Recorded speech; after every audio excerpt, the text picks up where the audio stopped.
Welcome back from Worldpeacefull. I'm Susan, and I'm reading from a book I've just purchased today called Disaster Capitalism.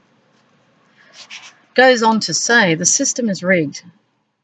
During the global financial crisis, Bank of America nearly crashed. One of the largest financial institutions in the nation, this is the United States, it was nevertheless granted £45 billion, they've stated here, by President Barack Obama to prevent its collapse. Since then, Rolling Stone writer Matt Taibbi explains, and I'll quote, "The Obama administration has looked the other way as the bank committed an astonishing variety of crimes,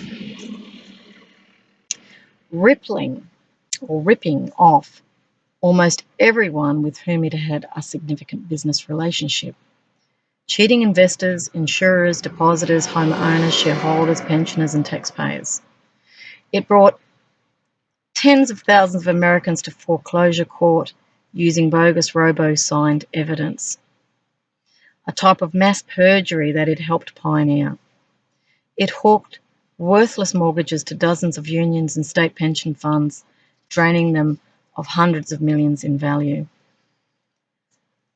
So Matt is from Rolling Stone is speaking about these crimes and just the ripping off of the people and the unethical behaviour.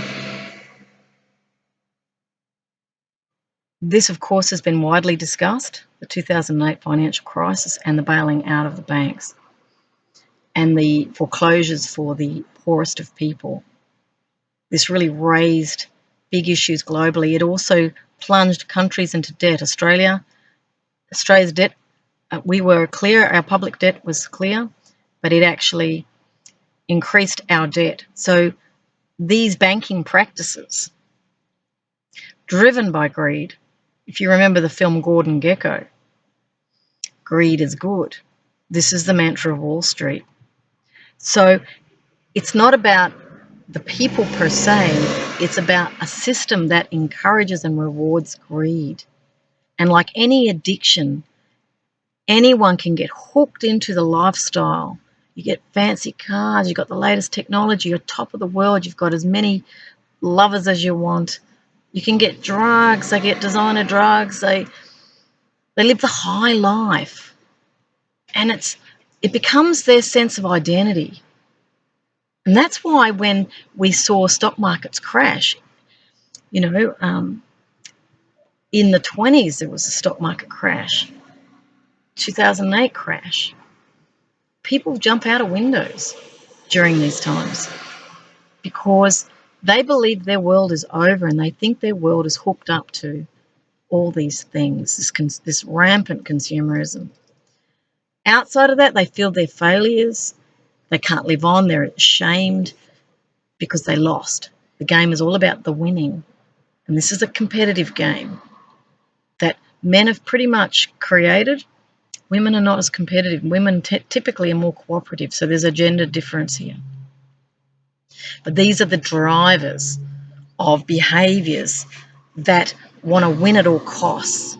So they will lie, they will cheat, they will steal, they will exploit, because only winners matter.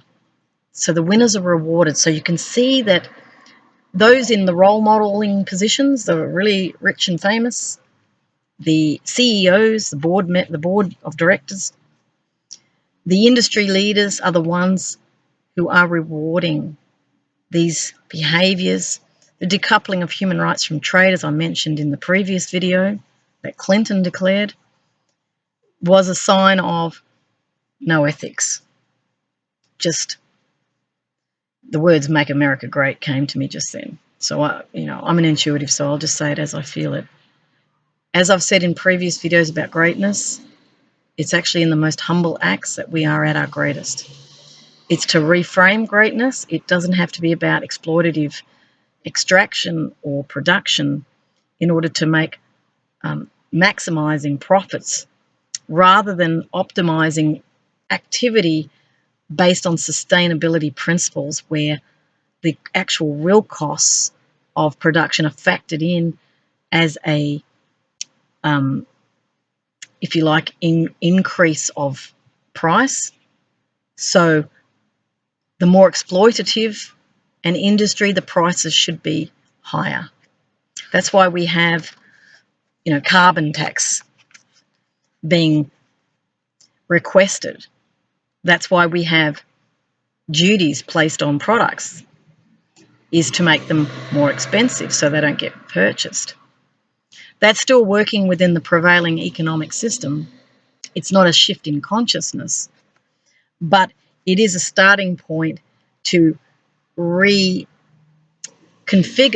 reward away from exploitative economic growth without human rights, without values, without ethics, and reframe it to rewarding ethical behaviour, rewarding optimal activity, not maximising activity, utilising renewable products and services so that there's no extractive diminution for the next generation, so that they don't inherit a wasteland because we couldn't get off the treadmill of our own greed.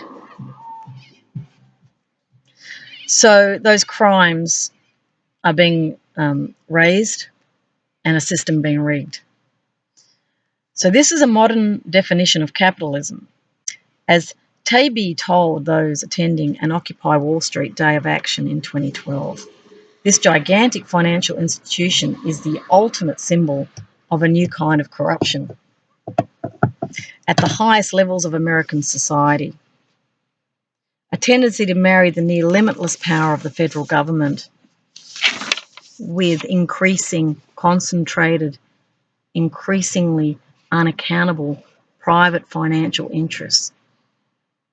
And those are the ones I've been inspired to look at as well, was the equity firms who have trillions of dollars at their disposal of assets, of wealth, which gives them enormous influence. And if we want to sustain our world, if we want to come back into homeostasis, we have to look at where those distortions are.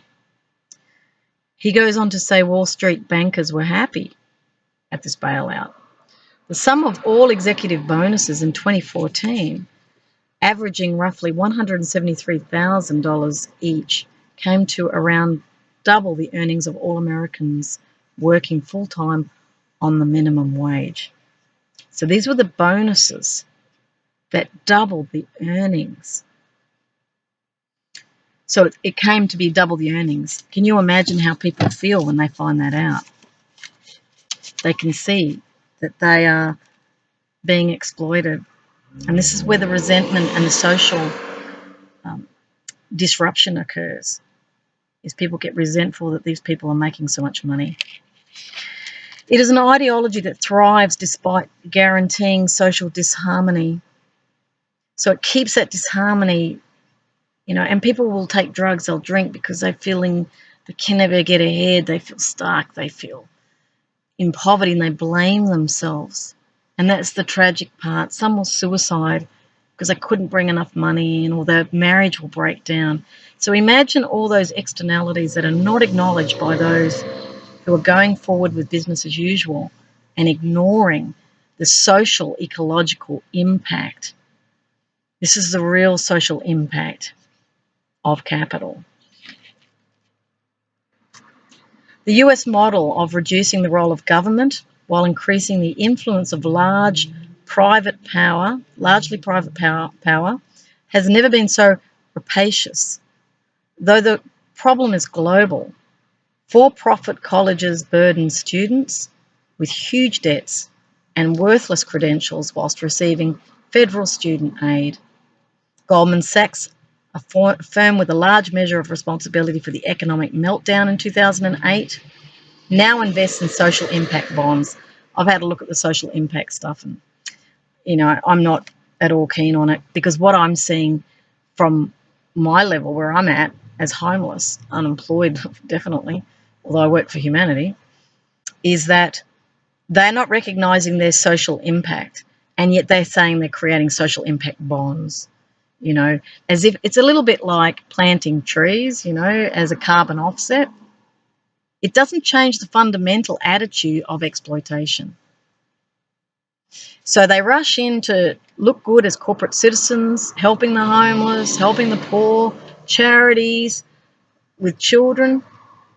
Of course, there's issues around that too, and exploitation around that, because exploitation is what it is. And what we're really dealing with here is a dominator form of economics. Now, I've talked a little bit about the caring economics in some of my other videos, which is an economics that takes in more than just the market. It's the caring aspect of the society. It looks at the illegal side as well as another market. You've got the part that's not working. The artists as well as creatives are another market there too. And the dominator economics is all about this exploitation and market growth at any costs. The caring side is actually looking at real changes to the way we do economics. And it's very much about implementing systems that serve the people and that we care about those people. We don't just give lip service to it, but we actually feel conscience. Because what I've learned through my experience homeless is what I'm dealing with is power. I'm dealing with disconnected mindsets that are unintegrated emotionally, because emotions have been seen as the feminine. They cloud professional decision making because you've got to be rational. So there's a lot of these underlying norms that are unquestioned. And yet our conscience, our emotional intelligence is the social gauge of the full picture of impact. But you can't see it. It becomes like a blind spot. When I was teaching peace, I used to get the kids to cover one eye and look at a card with 2 dots on it. And when they cover the eye, I get them to look at one of the dots. Now, what happens with the eye is that the eye will actually disappear, the second dot. And what I demonstrate to the children is we have blind spots. Now, when people are trained into economics for all the business schools, accounting, the whole business rationale, they develop a blind spot because they are negating the emotional side or the feminine side of the full human. So a human being that's fully integrated balances the masculine and the feminine within. So it's not a strict biological, you are feminine, you are masculine. It actually exists. That's why you see some women who are real, you know, I could use some vernacular terms here, but I won't. But let's just say they're women that drive forward and they're ruthless. You know, Margaret Thatcher probably, God bless her, but I would use her as an example. She was more masculine. She was not a feminine female. She was a driver. She was a scientist. She had a very gentle husband, because that's what works with those types of masculine characters. She had a husband that was in the feminine, you see. And it wasn't that he was weak. He was just not dominating. He was happy to let her take centre stage. He sat in the background and he helped her. He supported her, like we traditionally would see with the traditional wife idea. But in actual fact, there's many couplings in the world where the male is the one serving the female. And other couplings where the female is serving the male because she likes to serve and he likes to serve. And that tends to be the receptive feminine. And it's not weak, the feminine. The feminine's very strong. But it typically allows that other to go forth and power on and make things happen. So it's important to understand that when you train in the masculine only, you develop blind spots to your impact. That's why I'm saying don't blame the person, solve the problem. This is what we do in conflict resolution. We don't hate the people who are blinded to their activity or who are in denial and unable to really face the truth of the matters. They're too busy trying to protect their backside, as was put to me the other day. We protect our butt. And they don't want to lose their jobs, or they've been tasked to silence that one or find ways to discredit that one. That ultimately is not going to solve the problem. We actually have to get on the same page with Everyone does. And we have to actually face where we've gone wrong. And wrong is not a failure. It's actually a success when you start to recognise the truth of matters and you're not afraid of being wrong. I often say we don't know what we don't know, and this is ignorance. When we know we don't know, that's the beginning of wisdom. So I see the don't know state as actually the enlightened state. And it makes room for possibilities and new ideas, which is what shifts consciousness. So I just want to explain that. We've got to move away from the need to be right, the need to be seen to be in control. When you're on a ship that's sinking, if we're on the Titanic, we don't want that sort of decision maker. We want someone who's going to float the boat, which means they need to get down and look at the engine room. They have to look at what, where the water's coming in, where the weakness is in the system, in the structure, and then take responsibility. The captain of the ship, this is the leadership, they have to actually come clean with the global population because we're running out of time. That's why it's important. So I was talking about Goldman Sachs investing in social impact bonds, a system that enriches the company if former prisoners stay out of jail, but reduces the accountability of government and prioritises private profit. The corporation also makes money from higher education, pressuring underprivileged students to take on debt while giving scant attention to the standard of teaching. We're also seeing private investors coming into universities. We're also seeing boards being stacked with strategic partners who will be portals to bring in IT expertise, political contacts, capital, banking. We see quorums on boards that don't change because that enables that leader to stay in power rather than get voted out. So we're seeing subtle corruption. We're seeing business interests over the top of student interests at universities. We're seeing their vision of bringing in whole new system of education based on technocracy is what we're seeing, which came from the Clinton Future Ready Bush administration, where they gently brought in online education for vocational education, and then they brought it into the primary and secondary schools. Then it became mandatory that everyone had a computer, and the electromagnetic frequency effects were ignored. Also, the fact that children, when they have technologies close to their body, phones are the worst, and babies that have them in their mouths are actually being exposed to radiation, which is microwave radiation, which is the same as a microwave oven. Put them up against their heads. I had an expert from University of Melbourne. She was a visiting fellow from the United States. I've just been posting a video of hers, which I'll put on this video, where she's actually categorically going through the health impacts, the carcinogenic outcomes of this electromagnetic frequency band. So these things have not been trialled and tested. Tom Wheeler, who was head of the FCC, Federal Communications in the United States, he was an industry insider who made his way into government. He's clearly biased. He was keen to get on with the profits, and all the business colleagues would have been going, yep, this is going to be a boon for us. But not balanced in looking at the true social impact and not caring about it because, hey, it's going to take 10 years for the cancer to show up. This is what this expert was saying. She said it takes about 10 years for brain cancer. I've got a cousin who's got it, who's been on the phone as part of her job.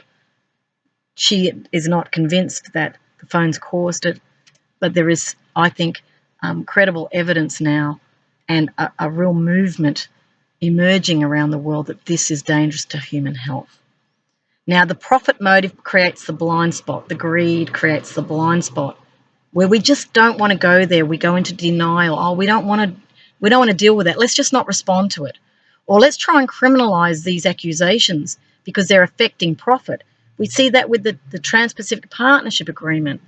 If a company's in any way having its profits impacted, then they can sue the government. I mean, this is clearly using that contract as a form of leverage to ensure that their profits are protected, not the people.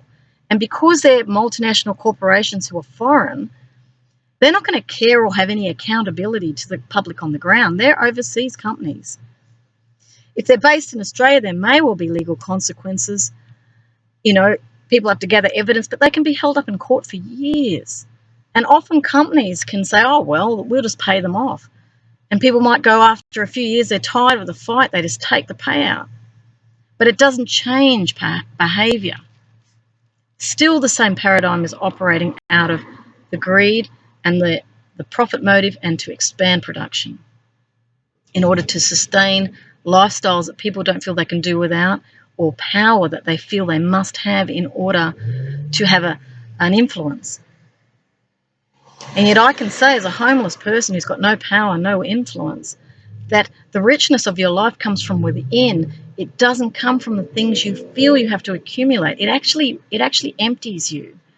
If anything, as I've said in my previous video on the poverty of the global elite, the dysfunction at the lower socioeconomic level in poverty and the dysfunction at the top are pretty much the same thing, but at different sides of the coin, meaning there's a spiritual poverty at the top where they're not connected and integrated emotionally within, where they really feel the deep richness and groundedness of that true inner happiness of doing what you're here for. And that's not to say all of them are in that category. There'd be some that are very happy. But there is, I think, on balance, distortion. And in the lower socioeconomic, they don't have enough, they blame themselves, and there's a lot of emotional discord and drug taking because they're not coping. It's also drug taking at the top as well. So we want well-being for both. We want those at the top to be peaceful and happy. We want those at the bottom to be peaceful and happy, but we want this equalising egalitarianism to be the mainstay of activity, which is most best created through democracy, which is the sharing of power. It's not a Western term for those. I know with the Universal Declaration of Human Rights, there was a countervailing view of groups and the individualism. And I think we can learn a lot from group-type cultures. They can learn a lot from individuals too. But there was also the idea that democracy is a Western notion. It's not. It's really about sharing power, and it's giving voice so that we can clash it up and we can actually improve. And the innovation and creativity comes from that freedom. This is how we really start to expand the possibilities and become the true great creators that we all are. But when you're having to keep people down in order to keep your wealth, you're actually minimizing the potential of humanity to really fly. And this is holding us all back, and it's also collapsing Earth systems. Some want to go off planet and have already set up bases elsewhere. That's not good enough. We have to solve our problems here on this planet. Once we do that, then we're in a position to start going off planet, and then the world starts to awaken that we're not alone in the universe. We have to speak the truth, and we have to start to come clean and really fix up the mess we've made. And it's not our fault. It's come from previous generations. We've just grown up with it and thought it was real and thought this is security. It's not. The way we're going about things is actually undermining security. The more we control, the more security is undermined. The more we force, we lose freedom. The more we penalise and punish, we create misery. The more we exploit, we destroy great potentials in that exploitation, and we destroy our planet at the same time. So conversations like the one I'm having here are absolutely essential if we're to turn a corner here and create a world worth living in for the children. The children, your grandchildren, and their great-grandchildren, because that's really who I'm advocating on behalf of. I'm also advocating for those who are in the most impoverished positions, who have no voice at all, who've lost hope. So we have to change is essentially the bottom line there. So really this teaching, if you like, is driving to the heart of the privatisation of public services. They brought in the issue of prisons, the social impact through Goldman Sachs, creating those bonds. It doesn't really solve anything. It's not doing it. The Republicans in Michigan, they say, have pushed for the privatisation of public school teachers, using a skewed logic that advocates cutting public schools and selling off facilities at the lowest price. I'd like to add in here that I'm actually attending a TAFE right now. This is a technical college. I've been to university, done economics, done peace studies. But I'll be completely transparent here that I found the TAFE better. I was very surprised at the expertise of the teachers. These are public sector teachers who were also industry experts. So I'm doing community service, so I'm dealing with people who have been in child protection, who have worked in community services, at drug addiction, homelessness, the whole gamut. So I'm not dealing with theoretical teachers, I'm dealing with experiential teachers who are excellent academics as well. So from my perspective, I actually think they're better than the university-trained teachers who are typically conceptual. So it's extremely important that we critique and question these things that are just coming from a basis of the private sector does it better. Now, that propaganda has been going on for a long time, and I believed it when I was studying economics. I no longer believe it. I believe the government does it better, and we're losing expertise out of governments as they contract out essential, critical public services that need to be cross-subsidised in order to create that egalitarianism, that everybody has equal access. And that's what Australia's famous for. We've had this. I grew up with it. This was not a United States. This was not a Britain. This was a true egalitarian society, which I have experience of. And it was fantastic. And that's why Australians are so liked around the world, because we were really happy. So it doesn't follow the private sector does it better. Now, many of the tolls operating on public roads and highways, in this case in the United States, service the bottom lines of local and multinational companies. Government should be paying for infrastructure projects, not multinationals, because they bring with them equity finances and there's huge debt associated that then puts the government at the mercy of external foreign interests, and this is your foreign interference, that are holding them to a debt. That debt is control, and it's been a power chip used by corporations to ensure they get what they want. They pull their money out, they can collapse economies. That's the threat that happens with debt. Then governments feel in a quandary because ageing infrastructure, they may not have enough revenue. They may get seduced by those multinationals because they become friends, you see, they're all associating. But there needs to be a distance. There actually needs to be a separation of powers between government and the private sector, definitely. We have it in government as part of the Westminster system. You know, the separation of powers of the executive, the parliament, and the judiciary. We need to add a fourth one, business, particularly multinationals. Goes on to say public libraries have been outsourced. Here in Australia, most Australians don't know. These are corporations, the libraries. And we're getting IT monitoring of our activity. We don't even know who those companies are. We've not been informed. We don't even know that these are no longer public entities, even though they call them public libraries. Councils themselves are also being privatised, corporatised. They have boards. That's why we're getting users pay. That's why we're paying more, is because they're turning into businesses.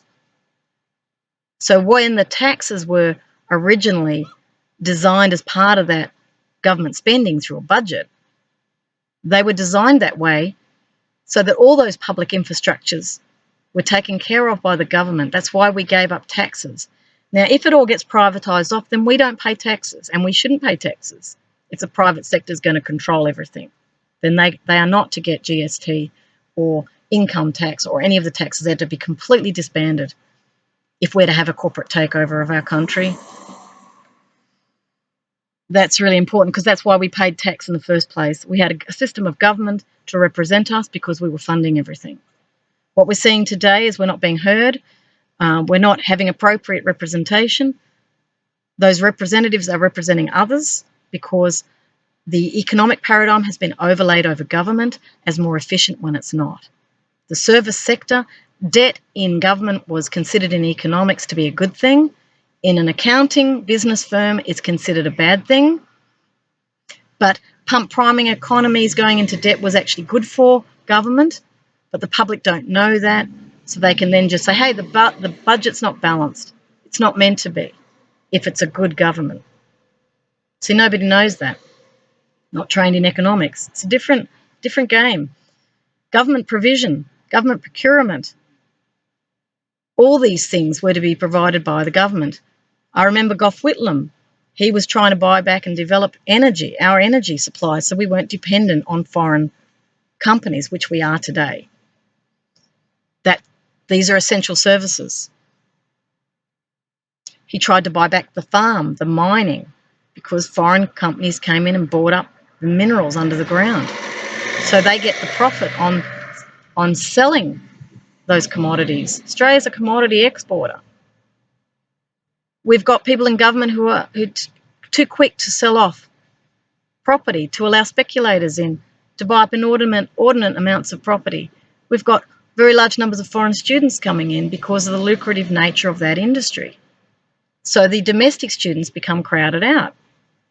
So then we lose in Australia in expertise and professionalism because we can't access universities. It's not profit making. We're no longer of value. And this is how the class system becomes embedded. These are fundamentals.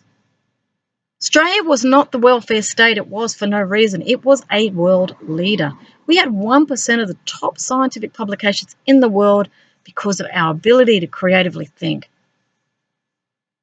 But we got co-opted by the greed of larger players who have not done a good job of their own society, importing their ideologies in through political parties because they align and they identify, they get funded. And again, I don't blame specific people. I see it as a trend happening all over the world. The weakness within the leadership is that they believe that the money matters. They worry that if that money is withdrawn or they've been engaged in behaviours where they can be exposed, weaknesses, abuses. This is why there's been massive calls in Australia for a public integrity commission, a federal ICAC they're calling it. This is an independent commission against corruption, because the corruption is the massive distortion that inhibits very good decision making on behalf of the public. So there's just so much going on, and we really have to confront it. We really have to. That's my feeling at 4 a.m. this morning. I couldn't sleep. I worked solidly for 6 hours because I just can feel the urgency that we have to change. We have to go back to first principles. We have to go back to good governance. We have to go back to no donations into political parties. We have to go into a multi-party system so more voices can be presented at the table, and not all lawyers. It's not all about making laws. It's about good, strong social policy that is responsive to the real needs of the people. What I found in the legal matters is that they're not able to address abuses. There's also biases within the legal practitioners. There's gender bias. There's lack of expertise in complicated cases. We need conflict resolution. We need to know how to solve our own problems. We need to take responsibility and take account. We need to be accountable for our actions, every single one of us. Because that's how you ensure social stability. That's how you create the peace, which is what everybody says they're working for. We need departments of peace. We've got to stop funding the defence. We've got to stop bringing energy interests into defence. We've got to start to really investigate intelligence agencies. Given the Snowden revelations, given Assange's revelations of criminality, we have to bring that back to ethical practices to keep, as Don Dunstan said, he was a South Australian Premier, to keep the bastards honest. That's what has to happen. But people won't talk like this because they're not independent like I am. And I'm open to my world, and I am accepting of my fate. I'm not afraid. I'm extremely loving, which is what drives this narrative. And it's for everyone that I'm doing it. It's for the children and the grandchildren particularly. So I will stop there and go to part 3, because this is extremely important material and I'm getting a very strong inspiration to communicate.